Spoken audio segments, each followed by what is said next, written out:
Punjab, once known for its green fields and five rivers, is now fighting a battle it never signed up for. Why? Because of where it sits on the map. Tucked away in the northwestern India, Punjab shares a long, porous border with Pakistan. And just beyond that border lies one of the world's most dangerous drug producing zones, the Golden Crescent. Ever heard of that? It's the deadly triangle of Afghanistan, Iran, and Pakistan, ground zero for global opium production. The story goes way back. In the 1950s, opium cultivation started gaining momentum. By the 1970s, it was booming. Fast forward to 2007, and this region was pumping out 90% of the world's opium. Let that sink in, 90%. Now, here's the kicker. Punjab isn't just nearby, it's the front door. The first step for heroin smuggled from Afghanistan, quietly funneled through Pakistan. And why is this route so popular? Simple. Money. A single kilo of Afghan heroin, by the time it reaches Indian soil, skyrockets in value, almost 8 times over. In the international market, it can fetch up to 5 crore rupees. It's not drug dealing anymore, it's a black market gold mine. So here we are, Punjab, a proud land of warriors and farmers being used as transit route for one of the most dangerous trades in the world. Not because of its choices, but because of its geography. Now, let's explore the modus operandi of smuggling. Smuggling across Punjab border didn't start with heroin or drones. It started with gold. Yep. Back in the 1960s, it was all about slipping a little yellow metal past the watchful eyes of border guards.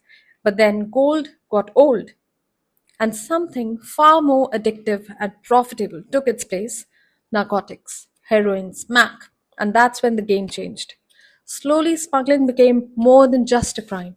It became a family profession in some border villages. Fathers passed down roots and tricks to sons, and entire communities got entangled in the shadow of economy that ran parallel to the real one. And the methods? Well, smugglers are nothing if they're not creative. They wait for that one blind spot in border patrols, usually at night. Small packets, tossed across the fence like a cricket ball. Bigger stuff sent through plastic pipes, snaking under the barbed wire. The whole thing, planned to perfection, takes barely a few minutes. And how do they stay coordinated? Untraceable Pakistani SIM cards. No calls, no records, no trail. But wait, it gets more high tech. Since 2019, smuggling has taken to the skies, like literally. Drones, not one or two, hundreds. In 2024 alone, security forces got more than 200 of them. These flying machines don't just carry drugs anymore. They are bringing in arms, they're bringing in ammunition, even explosives.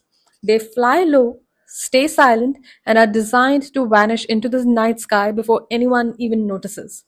These aren't random crooks. This is an international network that evolves like a virus. As soon as one method gets exposed, they shift to another. And the worst part is that they prey on the poor, struggling farmers, daily wage workers, and even addicts. Anyone desperate enough gets recruited. It's like a pyramid scheme of crime. You carry the packet, you get your cut. And if you get caught, well, there are 10 others ready to take your place. So, yes, smuggling isn't always about drugs crossing borders anymore. It's about how crime adapts, recruits, and survives in plain sight.